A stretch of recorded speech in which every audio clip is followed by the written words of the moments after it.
Shannon Grimm and Mike Stanley with Shannon Grimm and Partners, Howard Hanna Real Estate Services. So we just kind of wanted to touch on some frequently asked questions that we get. So a lot of what we get lately is people will ask, "Is it still a seller's market?" What do you say to that? I tell people it just depends on the. I mean, there's a lot of factors. Mm. Depends on the house, the Yep. neighborhood, the weekend. I mean, every weekend Yep. and every week is different. This year, we really did have a strong spring market, and Mm. some years it's been strong the whole year through. In fact, we had some busy falls there for a while. Yep. But this spring market was really strong, and I know last year it really died off middle of June. Well, Um, last year it was dead after Memorial Weekend. mm-hmm. So we had a late start this year. But what I tell sellers when they're going to list with us is that you can make your house a seller's market or you can make it a buyer's market. If your home doesn't go into multiple offers the first weekend, odds are good you're going to sit and you're going to reduce your price because that's going to be what the market's telling you is wrong with it. Yeah, So, and it and really comes down to marketing, and and buyers don't want to do anything to houses. they So don't. I get a lot of sellers who resist the urge to listen to me and they don't want to replace carpet. And as soon as they replace carpet, they say, "You were right." Because just something like carpet makes your house just look way more cared for. And a lot of times the homes are very well cared for. They've just been lived in for 25 years. And sellers assume that the buyer's going to want to pick their own carpet. They don't. They don't want to pay for that out of pocket. So we've had recent listings that have had 16 showings scheduled in 1 hour, which is crazy. And then a neighboring town next to it have 4 showings for like 3 months. And So we always say you want to put your best it's foot foot forward forward right away, not best foot forward a month after you listed because it. it doesn't count anymore. It doesn't. It needs to be right away, Hmm. and you need to have it ready to go because if you have that best foot forward, you're going to get the best price possible then. And why are you listing your house? Because you want to sell it at that time, not Right. sell it 2 months, 3 months down the road after putting in extra work after the fact. And we get people who ask us, well, should I take the first offer I get? Should I sell my house quickly? Should I wait another week and see if the offers get better? If you wait another week, it's just going to get worse. Well, it's from a buyer's agent's perspective, because we do both buyers Hmm. and sellers. First thing I say when I see a house that's been listed for 7 to 10 days is, let's try to get closing costs at least. Maybe Right. we can knock the price down. If it's longer than that, I'm like, we're trying to get both. Let's get closing costs and take 10, 15, 20 grand off. I Yep. mean, that's what people are going to start doing, and it's just going to get worse and worse the longer it sits. And I'm showing a house on Friday. It's an $800,000 house. And from the photos, I can tell you that the carpet is just wrinkled.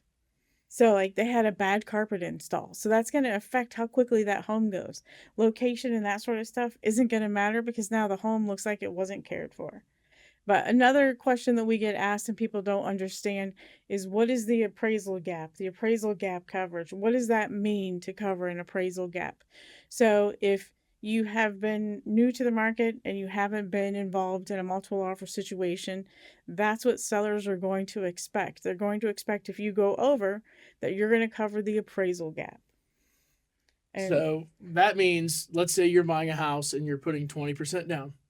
So it's a $500,000 house. That means you're putting $100,000 down. It's listed at 500. You're putting an offer in for 530. You are saying that if you put in a $30,000 appraisal gap, that if the house appraises at $500,000, you're going to pay $30,000 more out of pocket to cover that gap in the appraisal, which means you'll be coming to closing with $130,000, including that plus down your closing plus costs. closing costs. That's another cost on Yeah. top of it. It's just easy to say the numbers we know though, the 20% down and the extra Mhm. gap that you're going to cover. So you're going to be coming with that extra $30,000 to closing. Most sellers are wanting to see that, and houses right now, for the most part, are appraising, but Well, it it depends. just depends. It just depends on the area and the condition. And people always ask, do you think this house will appraise? We think every house will appraise. And why do we think that? Because the appraiser is getting the answer to the test before he has to take the test. But what is an appraisal really? It's an opinion Of one person of one person. that day. And if that person got cut off in traffic and, their husband or wife is mad at them or something bad happened to them, who Who knows how they're knows? feeling? Who knows? No one knows. What I tell sellers and buyers is who knows? There's no way to predict, and there's nothing we can do about it. I at one point had submitted a 79-page report as to why a 4-year-old home shouldn't have been devalued by $20,000 and got absolutely nowhere with that report. So it's just crazy because there's no one picks the appraisers, no one talks to the appraisers. So like we used to be able to say, okay, I know I'm doing a condo. I know this appraiser is great at doing these condos. I'm going to request this appraiser. Can't do that anymore. You can't even talk to the appraiser. No one can even get the appraiser's phone number. The buyers, the sellers, the agents, the lender, no one can talk to them. But a buyer is required to get it from their lender. So I think that's why sellers think, okay, well your lender did the appraisal, so it came in short, so that's why we want you to give us an appraisal gap because it's going to fall to you and your lender. And that same appraiser could do an appraisal for any lender. I mean, it could be Chase Bank all the way to your local lender that you know so well. They could that appraiser could do an appraisal for any bank. Well, and the really tough thing is when you get an appraiser coming from Cleveland. So that's been my absolute favorite because this is not at all the Cleveland market. And it's just crazy how that happens when you get a lender who's not local. So, and that's another question we get asked. Why should I use a lender who's local? Why does that matter? Why does that matter to the listing agent on the other side? The listing agent on the other side has probably recognized the name. And at some point, when you have a local lender who's been around for 20 plus years, that means they have a reputation. And what would you rather have? I'd rather have that local lender than someone out of area. Than someone out of area who's just sort of just throwing stuff out there, seeing if it sticks. We get these online companies that will give you a pre-approval, and it looks better on paper until you really tear it apart. Once you actually look at it and see your cost to close is going to be like thousands of dollars more I saw one than that if you was went with a local lender. $18,000 in extra fees. Yep, all the In time. origination and other fees that's insanity. Yes, all That the time. is I couldn't believe that's like 8 to 9 times more than it should be. Yes. It was unbelievable. Real estate is so localized. And so, our central Ohio area has its own contract and we have our own transaction process and traditions and customs and ways things are done. And a lender that's out of area, let alone out of state, but even just out of area like Cleveland or Cincinnati, doesn't understand the process here in Central Ohio like a local lender does. Yes, a big one is they'll have us say they'll call us and say, "Oh, your seller needs to sign that purchase agreement." No, they don't. They didn't agree to it. There's a counteroffer. So things just work differently. So a counteroffer up in Cleveland is okay. We're going to scratch out what the seller wrote or what the buyer wrote, and then we're going to initial it. That's a counteroffer in Cleveland, and to me, that's just crazy. I mean, we do things so much better here. I think it's insane to me because why don't we just start scratching stuff out after we It's sign because I don't like it. Right. Oh, you know what? No, I don't like this. Let me scratch this out. Even though we're 2 weeks into this contract, it's insane to me. we do things a lot better here in Central Ohio. But what are some of the other questions that you get? A lot of times I get questions about inspections still, and yeah. I keep telling people it's always a good idea, even on new construction, to get one done. We have people that still utilize that in competitive situations on waiving an inspection. It's not my favorite thing in the world to do, but it is an option that buyers have. But if you have the opportunity to do an inspection, please do one. You want to know that the house is sound. I'd rather spend $500, $600 on an inspection now and then have a little bit more peace of mind that, hey, these things are solid in the house. Then you can always waive remedy too. You can waive remedy. But 6 months from now, when stuff starts breaking, or there's a leak in the roof that isn't noticeable but is starting to become noticeable now through the ceiling, that would have been caught. And maybe we have a lot of heavy wind. depending on the time of year, we also get a lot of ice and stuff. I'm So talking about sometimes something that was pre-existing where you right. could clearly see, hey, there's some rot Yeah. in the attic or mold or things like that. Yeah. Which I had somebody waive inspection and I begged them not to, and that that was the case. Luckily, we got things resolved, Mhm. but it's always a risky run, and that's why I'm like, there's no reason to if you don't need to. So Yeah, because the seller doesn't go in their attic and check for leaks. mm-mm, Because no one goes in their attic and I don't, checks for anything. I don't go in my attic. You know what's up there? No one does. What? Insulation. That's Insulation. it. Now, hopefully not animals. And hopefully not animals. So I don't need to be Hopefully not going up there. But we'll get asked all kinds of things. And like I'll have people say, "Oh, I had a house once it failed an inspection." You can't fail an inspection. There's no pass fail. It's not a grading scale. So it's every house has its issues, whether it's new or existing. It's what can you deal with?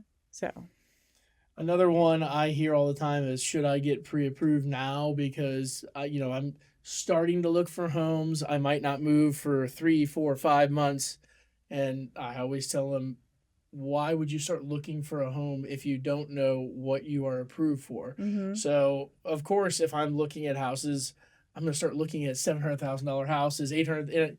Oh, I can only afford a $400,000 house, Mm-hmm. and you've now built yourself up to this house, which everybody looks at pretty houses. I do it all the time still too, but Yeah. you've built yourself up thinking I'm going to buy this house or in this area, this neighborhood, and now you can't afford it, and you've wasted a lot of your time looking and researching, and now And you you, get frustrated. and you get frustrated by what you can actually afford. Mm-hmm. Where if you knew right off the bat what you could afford, it makes things a lot easier.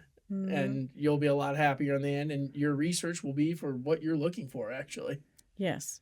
So a lot of times people don't understand condos and single family homes, totally different animals. And you should have a totally different lender for a condo versus a single family home. And we're happy to walk you through that. It's not a bad thing, it's just different. And you're better off to start out with a lender who can do a condo than to backtrack. So we prefer to prepare you for that first. Absolutely. Yes. And there is a thing, I get a lot of other frequently asked questions, but we do have fair housing laws we have to follow. Mm-hmm. And so I always tell people there's some great websites to go to find some of your answers. Greatschools.org is a great website if you want to learn more about the school systems. I'm happy to talk about what I can about the school systems, but that's a great place to look at reviews and ratings. Department of Justice has great statistics. Yeah, like, is it safe? We're only allowed to talk about what we know for a matter of fact. And what I tell people will ask me all the time, well, is this area safe? And I'm like, look, safe is relative, right? So safe means something different to everyone. People will typically say where I live, which is Dublin, is safe. But the week that we moved into Dublin, someone broke into a car down the street. So you might think that that's not safe. And then we can be sued. So we try to avoid that, and we've been very successful at avoiding that while still giving you guidance that you need. And they make apps for that now. You can tell where all the crime is. But people also ask us, how soon should I start thinking about selling my home? I mean, I would say a year is probably pretty good.